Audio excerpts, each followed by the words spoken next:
안녕하세요. 반갑습니다. 반갑죠? 네. 3일째 되니까 더 반가운 것 같습니다. 저도 빨리 시골로 가야 되는데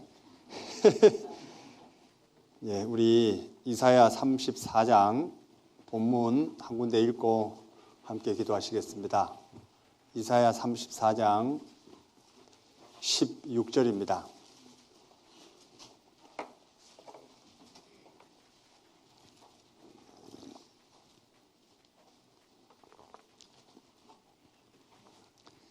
이사야 34장 16절. 너희는 여호와의 책을 자세히 읽어보라. 이것들이 하나도 빠진 것이 없고 하나도 그 짝이 없는 것이 없으리니 이는 여호와의 입이 이를 명하셨고 그의 신이 이것들을 모으셨습니다. 함께 기도하시겠습니다. 사랑과 은혜가 충만하신 거룩하신 아버지 하나님 감사합니다. 오늘도 하나님의 귀한 말씀 앞에 함께 모여 있습니다.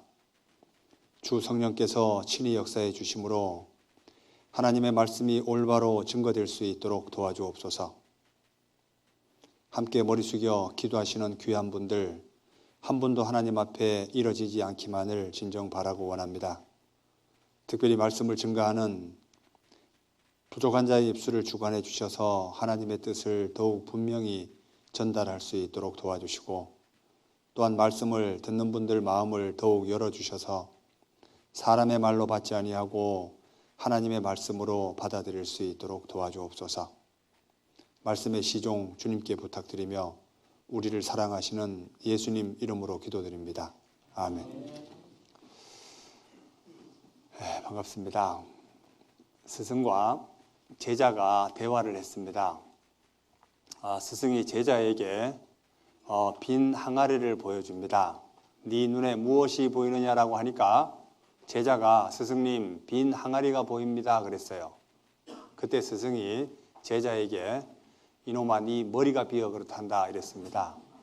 그리고 스승이 또 제자를 데리고 밤하늘을 보여줍니다. 내 눈에 무엇이 보이느냐라고 하니까 예 캄캄한 하늘이 보입니다 그랬어요. 그러니까 스승이 제자에게 이놈아 네 앞으로 미래가 캄캄하단다 이렇게 말했습니다. 그때 스승이 제자에게 또 묻습니다. 항아리 속에 구정물 아시죠? 구정물이 가득 들어가 있는 물을 보여줍니다. 네 눈에 무엇이 보이느냐라고 하니까 제자가 갑자기 머리를 굴리기 시작했어요. 이거 구정물이라 하면 네 속이 다 썩었다 할까 봐. 예 스승님 깨끗한 물이 보입니다 그랬어요. 그때 스승이 제자에게 이놈아 너 다 퍼 마셔라 그랬습니다. 자, 사람이 계속적으로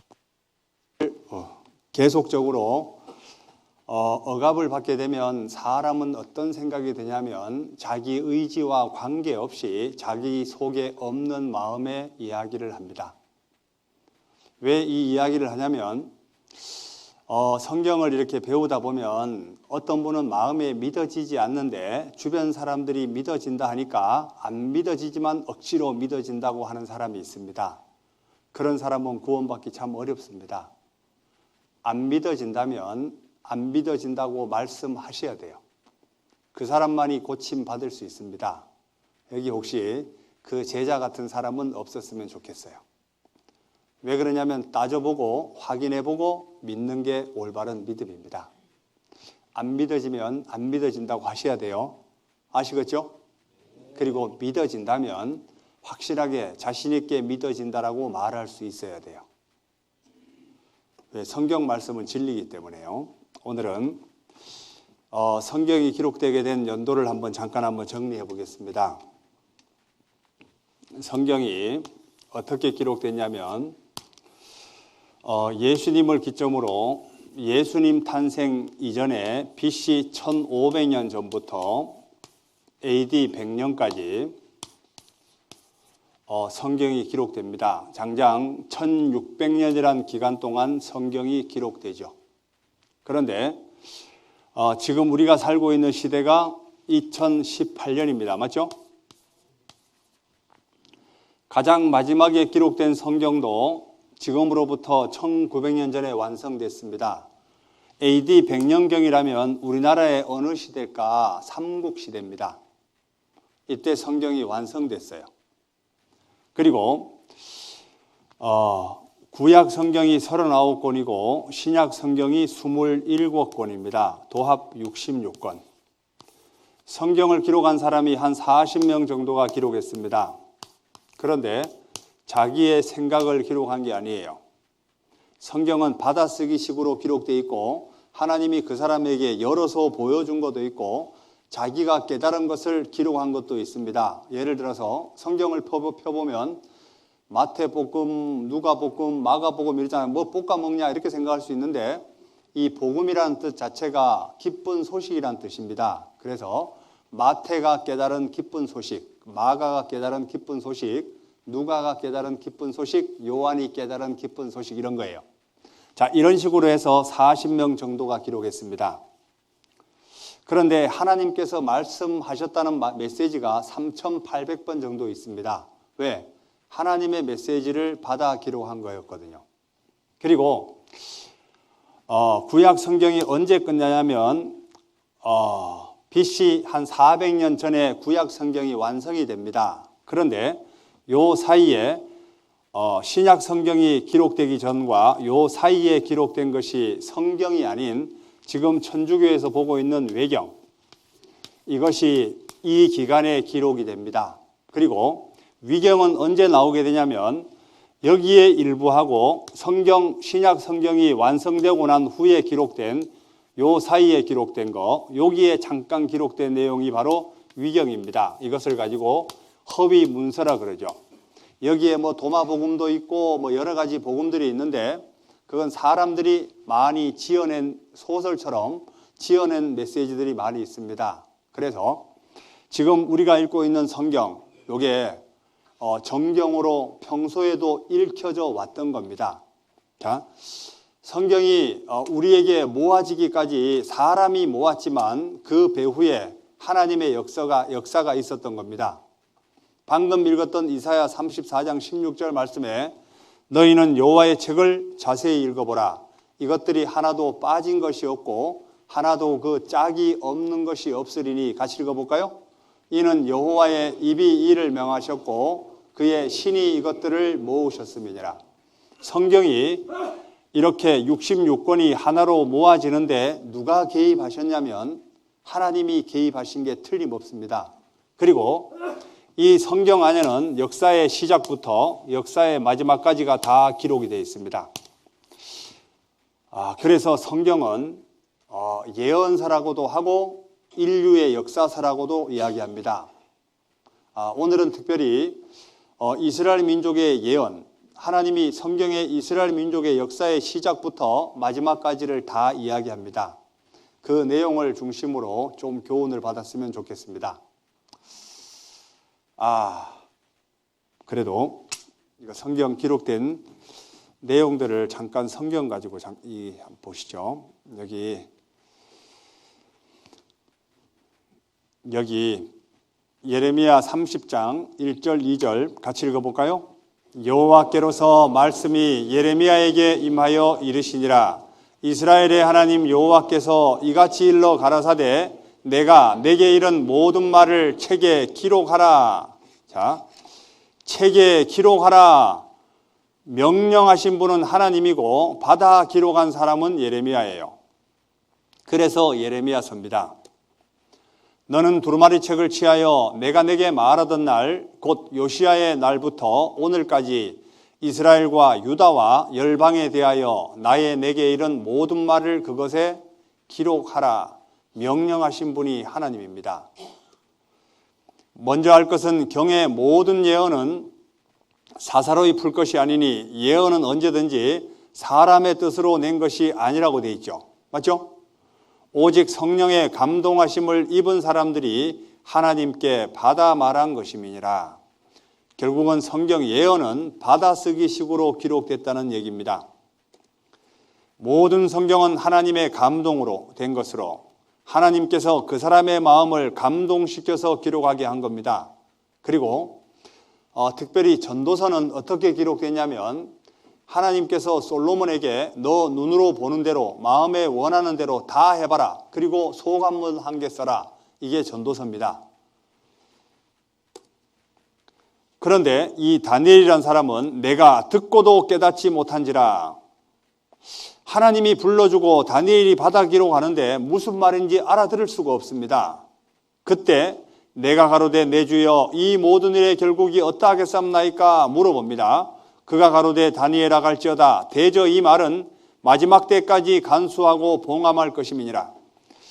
지금으로부터 2600~700년 전 사람에게 성경에 대해서 설명하면 이해할까요? 못할까요? 이 다니엘서에는 마지막에 역사가 기록되어 있거든요. 그러면 우리 시대를 다니엘이라는 사람이 설명해 주면 이해할까요? 못할까요?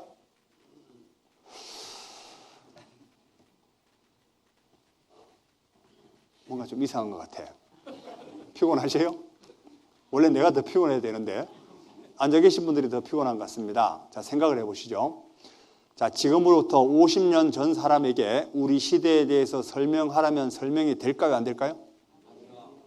50년 전 사람에게 이런다고 해보죠. 야, 앞으로 한 30~40년만 지나면 미국 사람과 대한민국 사람이 얼굴을 보면서 통화한대. 그러면 그 친구가 뭐라 할까? 너 미쳤냐? 이럴 겁니다. 그런데 창칼 들고 싸움할 시기에 지금 우리 시대에 대해서 설명하라면 이해하겠어요? 못하겠어요?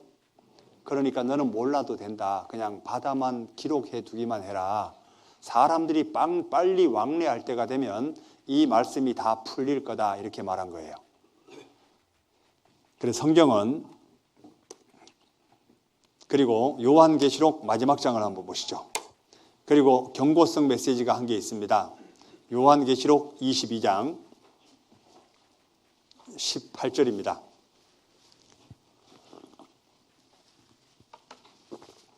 요한계시록 22장 18절.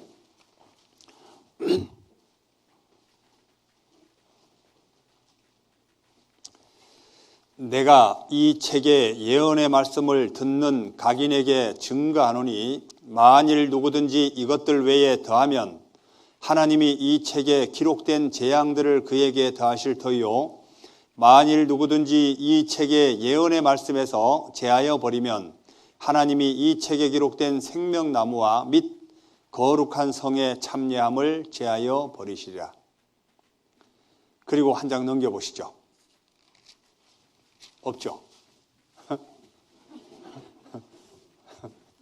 무슨 얘기냐면 창세기 1장 1절은 어떻게 시작되냐면 태초에 하나님이 천지를 창조하시니라.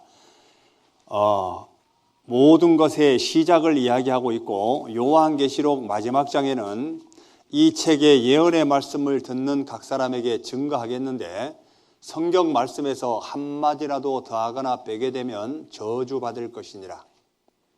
자, 그렇다라고 하면 성경 이외에 다른 것을 하나님의 메시지라고 전하는 것은 성경과 틀릴까요? 맞을까요? 이것은 하나님 앞에 저주받을 일입니다. 제가 다른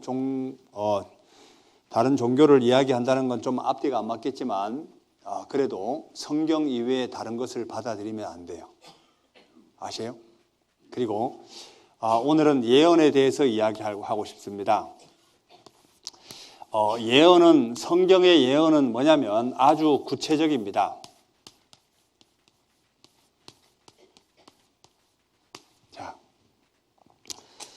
자, 예언을 할 때 사람에 대해서 예언하는 게 어려울까요? 사물에 대해서 예언하는 게 어려울까요? 어떠세요? 네? 사람이 훨씬 더 어렵겠죠. 예를 들어서 소나무가 보니까 잎사귀가 죽어가고 있습니다. 저 소나무 앞으로 2년만 있으면 죽을 거야. 이렇게 예언하는 것은 나무 키워본 사람은 대충 알 것 같아. 그죠? 자, 뭔가 사물에 대해서 이렇게 이제 사람이 예언하기는 참 누구든지 조금만 생각이 있으면 예언할 수 있습니다. 그런데 사람에 대해서 예언하기는 참 어려워요. 그리고 나라에 대해서 시작과 끝을 정확하게 이야기한다는 건 참 어렵겠죠. 맞죠? 별로 아무 생각이 없으신 것 같아. 이 예언이라는 게 보통 어려운 게 아닙니다. 자, 바벨탑 사건 때에 하나님을 찾는 사람이 한 사람도 없고 하나님의 역사를 이루어갈 사람이 없습니다. 그때 하나님이 임의로 한 사람을 불러내게 돼요. 그 사람이 바로 아브라함이었습니다. 누구라고요? 아브라함이었습니다. 원래 아브라함인데 열국의 압이라는 이름으로 아브라함이라고 이름을 하게 됩니다. 그런데 아브라함에 대한 예언을 딱 간단하게 한번 설명을 해보겠습니다. 창세기 15장을 한번 보시죠. 여기 짧은 순간에 많은 내용들이 담겨 있습니다. 창세기 15장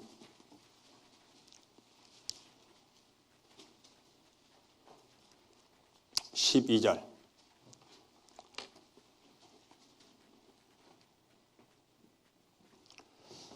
여호와께서 아브라함에게 이르시되 12절 해질 때 아브라함이 깊이 잠든 중에 캄캄함이 임함으로 심히 두려워하더니 여호와께서 아브라함에게 이르시되 너는 정령이 알라. 예언이거든요. 내 자손이 이방에서 객이 되어 그들을 섬기겠고. 자, 어떤 예언을 하냐면 네 자손, 이스라엘 민족의 자손이 이방에서 뭐가 되어가지고 객이 되어서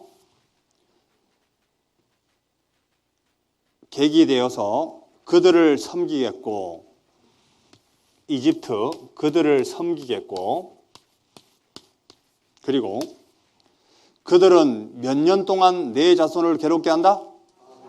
자, 이집트란 나라에서 400년 동안 괴롭힘을 당하다가 그리고 그 섬기는 나라를 내가 징치할지며 그 후에 내 자손이 큰 재물을 이끌고 나오리라 예언되어 있죠. 그리고 아브라함에게 대한 예언이 15절. 너는 장수하다가 평안히 조상에게로 돌아가 장사될 것이요. 자, 아브라함아, 너는 장수할 거고, 그리고 너는 조상에게로 돌아가 장사될 것이다.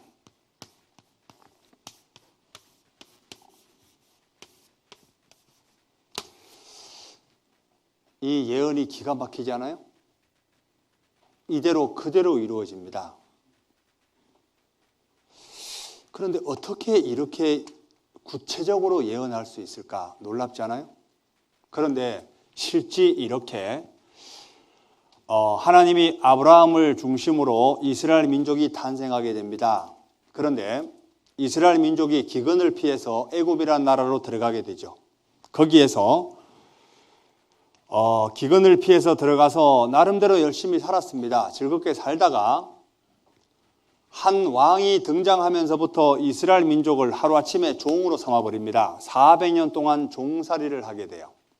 그러다가 모세란 사람을 보내줘서 이스라엘 민족이 애굽이란 나라를 빠져나오게 됩니다. 그리고 빠져나올 때 많은 재물을 가지고 나오게 됩니다. 이건 역사가 증거하고 있어요. 놀랍잖아요? 예언은 구체적으로 이렇게 이루어지는 것을 예언이다 이렇게 말하는 거예요. 혹시 1980년도경에 혹시 TV에 이거 많이 나왔죠? 누가 이 사람을 모르시나요? 얌전한 목매에 빛나는 눈 고운 마음 씨는 달덩이 같이. 혹시 이 노래 기억나요? 젊은이들은 기억이 안 나는 것 같아. 이 노래 나올 때 엄마 아빠 할 때 예를 들어서 봐요. 아버지가 자기 자식을 아주 어릴 때 잃어버렸다고 생각해 봐요. 아이가 너무 어리기 때문에 아이는 부모에 대한 기억이 전혀 안 납니다. 그런데 부모는 자식에 대한 기억이 생생하겠죠? 자, 그러면 아버지하고 자식이 만났습니다. 자식은 아버지에 대한 기억이 없으니까 할 말이 없습니다. 맞죠? 그러면 아버지가 자식의 특성에 대해서 이야기해야 돼요. 우리 아들은 엉덩이에 불에 댄 자국이 있습니다. 이러면 진짜 있어요. 제 양반이 언제 내 엉덩이 봤지? 이러지 않을 거 아니에요? 그냥 증거 한 개만 보면 두말할 것도 없이 아버지하고 달려갈 겁니다. 그래도 혹시 미심쩍어서 한 가지만 더 대보세요. 우리 아들은 어릴 때 누가 돌을 던졌는데 이따만한 상처가 있어. 이러면 자기 머리에 상처가 있어요. 이 정도 되면 달려가야 돼요? 안 달려가야 돼요? 만약에 이런다고 해보죠. 아저씨, 증거 한 개 또 대보시오. 증거 한 개 또 대보시오. 오늘 늦었기 때문에 내일 또 대보시오. 자, 이 사람은 아버지라고 인정하고 싶은 거요? 아니면 아버지라고 인정하고 싶지 않은 거요? 자, 증거는 많이 보고 믿는 게 아닙니다. 믿는 마음으로 바라보게 되면 증거 한두 개만 봐도 그냥 믿어지게 되어 있습니다. 우리가 그 정도로 강팍해진 거 맞아요. 워낙 세상에 살면서 쏙다 보니까 계속적으로 증거를 제시해줘도 사람은 안 믿으려고 합니다. 이상하지 않아요? 이 사람이 몇 가지 보고 믿는지 한번 보실래요? 자, 봐요.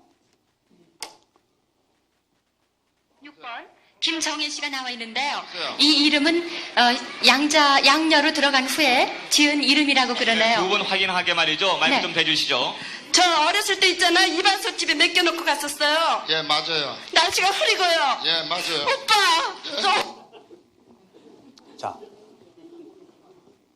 자, 증거 몇 개 봤죠? 자, 어릴 때 이발소에 맡겨놨대요. 이발소 한 달에 한 번 갑니다. 예? 날씨가 흐리고요. 날씨는 맑지 않으면 흐려. 이걸 증거라고 믿습니다. 신기하지 않아요? 결국은 자기가 얼마나 간절히 오빠를 찾았으면 정말 이거 하나로 그냥 바로 딱 믿어집니다. 이게 뭐냐면 하나님은 나에게 뭘 요구하고 있냐면 찾으라, 두드리라.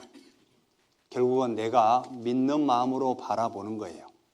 어떤 마음으로 접근하냐가 훨씬 더 중요합니다. 그런데 안 믿으려고 작정을 하게 되면 어떤 증거를 봐도 안 믿어지게 되어 있습니다. 제가 그 공주에서 어떤 분을 상담을 하는데 이런 적이 있었어요. 이렇게 이제 상담을 이렇게 하고 있는데 저쪽에서 모 목사님이 상담을 하시고 계신데 그 양반이 치과 의사였거든요. 상담하는데 이렇게 앉아가지고 안 믿어져요? 안 믿어져요? 이러는 거예요. 제가 열 받을까 안 받을까요? 이렇게 대각선으로 앉아 있었거든요. 저쪽에 이제 앉아 있고. 괜히 막 좀 마음이 그런 거예요. 그래서 그분이 잠깐 화장실 간 사이에 목사님에게 살짝 부탁했습니다. 목사님, 제 양반 화장실 갔다 오면 같이 차 한잔 합시다. 그리고 이제 화장실 갔다 오고 나서 같이 세 명이 이제 같이 합석을 했어요. 그때 제가 그분에게 뭐라고 말했냐면 첫 마디가 선생님은 성경이 안 믿어지는 분이 아니네요. 믿고 싶은 마음이 없네요. 이랬어요. 그리고 본인이 지금 어떤 삶을 살고 있는지 저는 모르겠지만 본인은 지금 뭔가 짓고 있는 죄가 있기 때문에 하나님 믿게 되면 그것을 못할까 봐 본인 스스로 부인하는 것 같습니다. 제가 이렇게 말했어요. 제가 오죽 열받았으면 그렇게 말했을까요? 그분이 저보고 뭐라고 했을까요? 목사님이 제 마음을 정확하게 찔렀습니다. 이러더라고. 그러고 자기는 솔직히 지금 믿고 싶은 마음이 없대요. 그런 마음이 훨씬 더 크다는 겁니다. 성경은 증거가 없어 안 믿는 게 절대로 아니에요. 성경의 증거는 아주 구체적으로 명확하게 예언되어 있습니다. 그냥 두리뭉실 넘어가는 예언이 아니라는 겁니다. 무당이 어제 그랬죠. 저희 어머니에게 아이고 이 집 아들 뭐 8월 달에 물조심해야 쓰겠어. 이것도 예언이라 그래요. 그 예언이 맞을까요? 그 예언이라고 하면 안 맞잖아요. 이사야 41장을 한번 보시죠. 하나님의 예언이 어떻는지 이사야 41장입니다.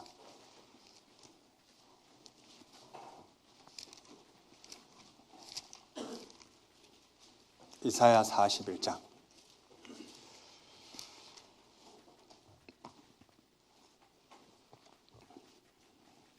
이사야 41장 21절. 나 여호와가 말하노니 너희 우상들은 소송을 일으키라. 야곱의 왕이 말하노니 너희는 확실한 증거를 보이라. 장차 당할 일을 우리에게 진술하라. 또 이전 일에 어떠한 것도 고하라. 우리가 연구하여 그 결국을 알리라. 혹 장래사를 보이며 후래사를 진술하라. 너희의 신됨을 우리가 알리라. 또 복을 내리든지 화를 내리라. 우리가 함께 보고 놀라리라. 24절 같이 읽어볼까요? 과연 너희는 아무것도 아니며 너희 일은 허망하며 너희를 택한 자는 가증하니라. 자, 여기 정말 신이라면 이 정도는 할 수 있어야 되죠. 자, 진짜 신이라면, 신이라면 살아 계셔야 될까요? 죽어야 될까요? 진짜 신은 살아 계시는 분이 진짜 신이 맞죠. 그리고 진짜 신이라면 성경 예레미야서에 뭐라고 되어 있냐면 천지를 만드신 분 아니면 신이 될 수 없다 이렇게 말합니다. 자, 그리고 정말 신이라면 역사의 과거와 미래를 문자 그대로 이야기할 수 있어야 정말 신으로 인정해 주겠다는 겁니다. 그리고 진짜 신이라면 복과 저주를 동시에 내릴 수 있는 분이 정말 신이라는 겁니다. 자, 이렇게 말을 하시는 분은 본인은 할 수 있다는 얘기 맞죠? 자, 다른 사람들이 섬기는 신을 한번 생각해 보죠. 자, 사람들이 산에서 나무를 잘라서 사람의 모양으로 만듭니다. 그래서 부스러기는 떡도 구워 먹고 고기도 삶아 먹고 합니다. 그 나머지를 가지고 우상을 만들어서 너는 나에게 복을 달라. 어떻게 생각하시오? 저기 울진에 가면 산 위에 불상이 앉아 있습니다. 혹시 가본 적 있어요? 누가 가보셨을까? 네. 그 지가 올라갔을까? 자, 예레미야 10장을 한번 보시죠. 이게 지가 올라간 게 아니에요. 예레미야 10장. 예레미야 10장 3절입니다.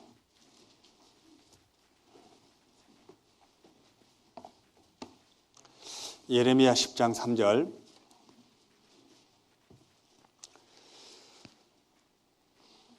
열방의 규례는 헛된 것이라 그 위하는 것은 산림에서 벤 나무요 공장의 손이 도끼로 만든 것이라. 그들이 은과 금으로 그것에 꾸미고 목과 장도리로 그것을 든든히 하여 요동치 않게 하나니 그것이 갈린 기둥 같아서 말을 한다고 못한다고? 말도 못하며 걸어다니지도 못하므로 사람에게 매임을 입느니라. 그것이 화를 주거나 복을 주지 못하나니 너희는 두려워 말라 하셨느니라. 10장 10절. 오직 여호와는 참 하나님이시오 사시는 하나님이시오 영원한 왕이시라. 그 진노하심에 땅이 진동하며 그 분노하심을 열방이 능히 당치 못하느니라. 너희는 이같이 그들에게 이르기를 천지를 짓지 아니한 신들은 땅 위에서 이 하늘 아래서 망하리라. 여호와께서 그 권능으로 땅을 지으셨고 그 지혜로 세계를 세우셨고 그 명철로 하늘을 펴셨으며. 자, 14절. 사람마다 우준하고 무식하도다. 금장색마다 자기의 조각한 신상으로 인하여 수치를 당하나니 이는 그 부어 만든 우상은 뭐요? 거짓 것이요 그 속에 생기가 없습니다. 자, 세상 사람들이 섬기는 신은 이런 겁니다. 전번에 3주 전에 지난해 집회를 갔는데 어떤 한 아주머니가 구원을 받게 돼요. 그분이 누구냐면 탑돌이. 혹시 지난 마이산에 가면 이거 탑을 세운 그분의 며느리입니다. 그분이 말씀을 듣고 이렇게 구원받고 너무 감사해하는 걸 봤거든요. 근데 생각해봐요. 마이산에 가보면 거기에 얼마나 많은 사람들이 있는데요. 거기에 온갖 서서 이러고 있습니다.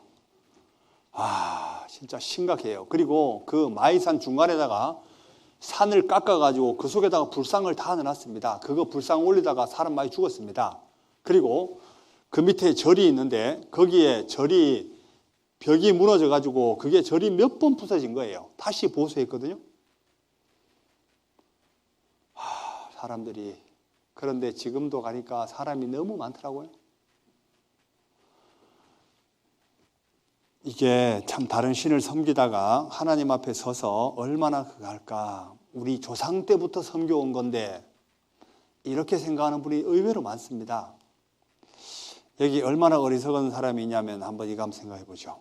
자, 이거 뭐 같이 보이세요? 되게 귀한 물건 같이 보이죠?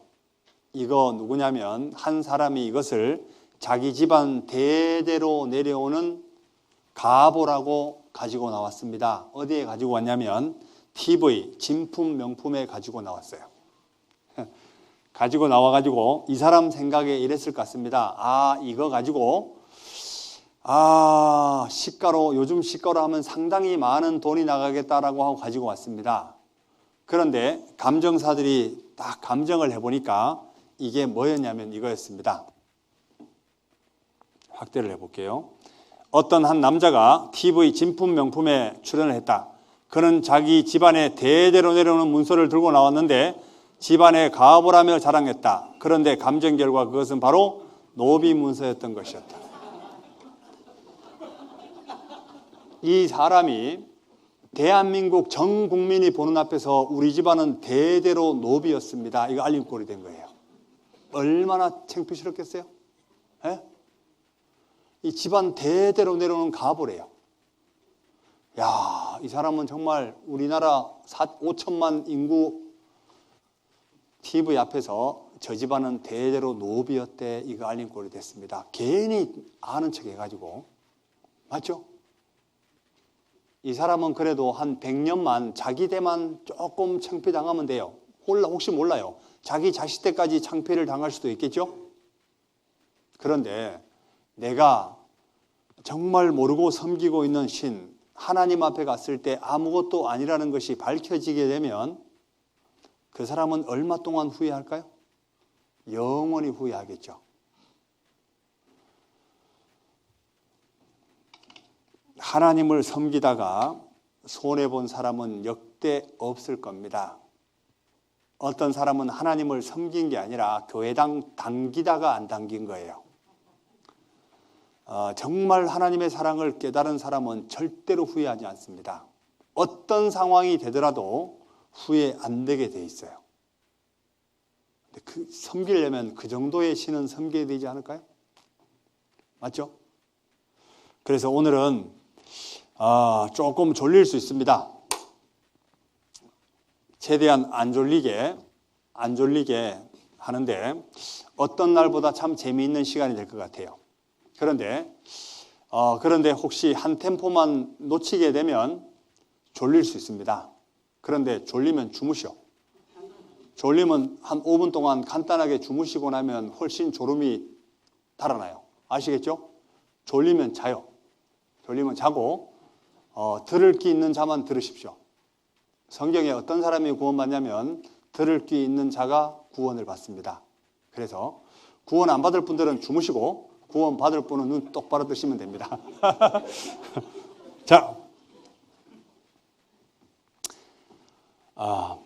이스라엘 민족이 애굽이란 나라에 딱 종살이를 하고 있을 때 이스라엘 민족이 하나님에게 기도합니다. 하나님, 우리를 건져줄 사람을 좀 보내주십시오. 구세주를 보내달라 그래요. 그때 누구를 보내주냐면 모세란 사람을 하나님이 보내줍니다. 모세란 이름이 건져냈다는 뜻이죠. 그래서 모세의 인도로 이스라엘 민족이 애굽이란 나라를 빠져나오게 돼요. 그런데 애굽을 빠져나올 때 상당히 많은 재물을 가지고 나오게 됩니다. 그것은 400년 동안 종살이한 노임이었습니다. 왜 그러냐면 자, 이스라엘 민족이 400년 동안 자기 재산권 행세를 전혀 못했는데 나갈 때 너희가 각기 이웃에서 은금 패물 원하는 대로 구해가라. 결국은 애굽에서 많은 재물들을 이끌고 성경의 예언대로 나오게 됩니다. 나오고 나서 이스라엘 민족이 홍해 바다를 건너게 돼요. 그래서 홍해 바다를 하나님의 도우심으로 건너게 됩니다. 홍해 바다 사건을 이거 그냥 넘어갑시다. 이거 이야기하려면 시간이 많이 걸리니까. 자, 홍해 바다를 하나님의 도움으로 건너오게 돼요. 그러고 홍해 바다를 건너자마자 이스라엘 민족과 하나님과 계약을 맺습니다. 어떤 계약을 맺냐면 하나님 말씀에 순종하게 되면 복을 주겠다. 그리고 하나님 말씀에 불순종하게 되면 저주를 내리겠다. 이런 복을 줍니다. 그때 이스라엘 민족이 하나님의 말씀에 다 동의를 하게 됩니다. 결국은 이스라엘 민족의 역사는 복과 저주의 역사입니다. 자, 그리고 이스라엘 민족은 조금 다른 나라하고 달라요. 왜 다르냐면 보통 나라들은 제국주의죠. 예? 뭐냐면 이런 겁니다. 다른 민족하고 전쟁할 때 강한 국방력을 가지고 아주 약한 나라를 딱 치죠. 그리고 노력해 옵니다. 이게 원래 제국주의인데 이스라엘이라는 나라는 또 조금 다른 나라와 달라요. 어떤 나라냐면 한번 따라해 보겠습니다. 제사장 나라. 이스라엘은 다른 나라하고 다르게 제사장 나라입니다. 이게 무슨 얘기냐면 국방력과 관계없이 전쟁에서 이기는 나라. 이상하죠? 조건은 뭐냐면 너희가 하나님 말씀에 순종만 하게 되면 국방력과 관계없이 전쟁에 승리합니다. 반대로 아무리 강한 국방력이 있다 할지라도 하나님의 말씀에 불순종하게 되면 어떤 민족과 전쟁해도 패하게 됩니다. 이게 제사장 나라예요. 좀 놀랍지 않아요? 별로 안 놀라는 것 같아. 이게 제사장 나라입니다. 출애굽기 19장을 보시죠. 조금 다릅니다. 이스라엘 나라는. 출애굽기 19장.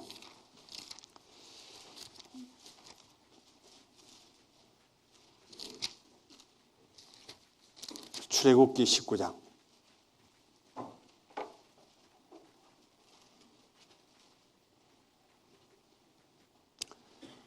19장 5절. 세계가 다 내게 속하였나니 너희가 내 말을 잘 듣고 내 언약을 지키면 너희는 열국 중에서 내 소유가 되겠고 너희가 내게 대하여 무슨 나라가 되며 제사장 나라가 되며 거룩한 백성이 되리라. 너는 이 말을 이스라엘 자손에게 고할지니라. 자, 이게 무슨 얘기냐면, 자, 봐요. 여기 한번 보시죠. 조건이 뭐냐면 너희가 나의 규례와 계명을 준행하면, 조건이 준행하게 되면, 자, 너희 다섯이 백을 줬고 너희 백이 만을 쫓으리니 너희 대적들이 너희 앞에서 칼에 엎드러질 것이며 내가 너희를 권고하여 나의 너희와 세운 언약을 이행하여 너희로 번성케 하고 너희로 창대케 할 것이며 너희는 오래 두었던 묵은 곡식을 먹다가 새 곡식을 인하여 묵은 곡식을 치우게 될 것이며, 조건은 준행하면, 맞죠? 그리고 내가 들어가 얻으려 하는 땅은 내가 나온 애굽 땅과 같지 아니하니 거기서는 너희가 파종한 후에 발로 물대기를 채소밭에 된 것 같게 하였거니와 너희가 건너가서 얻을 땅은 산과 골짜기가 있어서 하늘에서 내리는 비를 흡수하는 땅이요 내 하나님 여호와께서 권고하시는 땅이라. 새초부터 새말까지 내 하나님 여호와의 눈이 항상 그 위에 있느니라. 농사를 지을 때 어떻게 하냐면 농사를 지을 때 애굽이란 땅은요, 그냥 나일강의 물만 끄집어 당기면 농사를 하늘에서 비가 오든 안 오든 그냥 막 농사를 지을 수 있었습니다. 그런데 이스라엘 땅은, 너희가 얻으리 하는 땅은 하늘에서 비가 내리면 흘러가는 게 아니라 땅이 다 흡수해 버립니다. 그래서 때에 따라 비가 안 오면 농사를 다 망쳐요. 그래서 새초부터 새말까지 항상 여호와의 눈이 그 가운데 비춰보고 있는 거예요. 무슨 얘기냐면 너희가 순종하게 되면 내가 너희들이 곡식이 잘 될 수 있도록 비를 때를 따라 내려주겠다. 만약에 불순종하게 되면 비도 아예 안 내리겠다. 그러니까 이스라엘 나라가 대단한 나라예요. 이해 가요? 이해가 안 가는 것 같아. 뭐냐면 이스라엘 민족은 전적으로 조건이 뭐냐면 하나님의 말씀에 순종하고 살지 않으면 너희들은 절대로 못 살 거다. 반대로 순종하게 되면 잘 살겠지만 불순종하면 절대로 못 살겠다. 이것을 많은 열국들 가운데 이것을 보고 샘플로 보여준 민족이 바로 이스라엘 민족이라는 겁니다.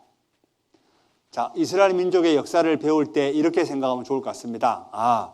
각자 개인이 이스라엘 민족이라고 생각하면 좋을 것 같아요. 거울과 경계로 기록했거든요. 그래서 이스라엘 민족의 역사와 나와 대입하면 좋을 것 같습니다.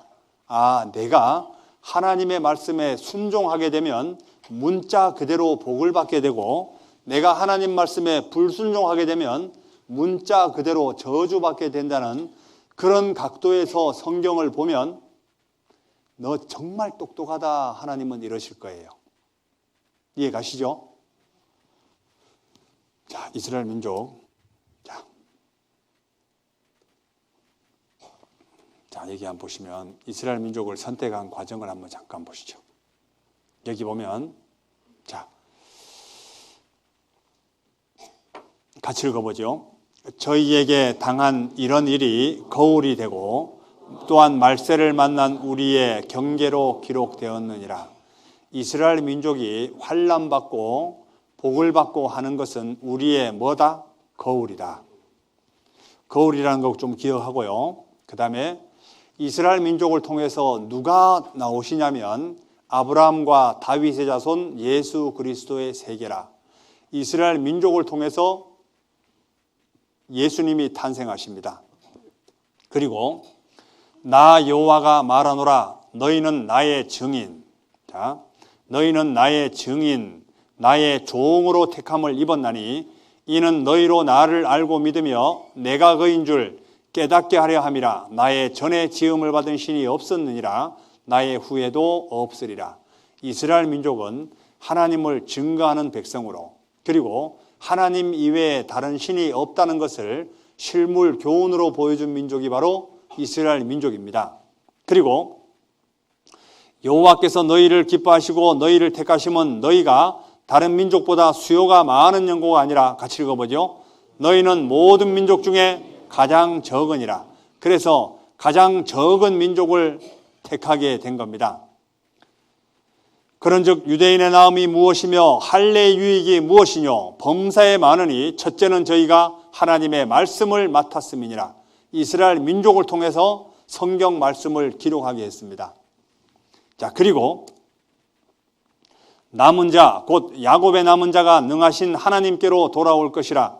이스라엘이여, 내 백성이 바다의 모래 같을지라도 남은 자만 돌아오리니 넘치는 공의로 회멸이 작정되었음이니라. 이 말은 뭐냐면 이스라엘 민족의 역사를 보면 하나님의 시간대를 정확하게 알 수 있다는 거예요. 자, 이런 목적에서 이스라엘 민족을 선택한 겁니다. 그러므로 너희는, 같이 읽어보죠. 경만한 죄가 되지 말라. 너희 결박이 우심할까 하노라. 대저 온 땅을 멸망시키기로 작정하신 것을 내가 만군의 주 여호와께로서 들었느니라. 결국은 이스라엘 민족이 회복되고 망하고 회복되는 그 시점이 언제냐면 역사의 마지막이라는 것을 알려주고 있습니다. 결국은 이스라엘 민족은 하나님의 작정한 시간을 알려주기 위해서, 자, 이런 이유 때문에 이스라엘 민족을 선택하게 된 겁니다. 자, 지금부터 잠깐 쉬시죠. 왜 그러냐면 지금 좀 쉬어야 돼. 연달아 하려고 하면 미리 쉬는 게 좋을 것 같습니다. 조금 쉬시죠.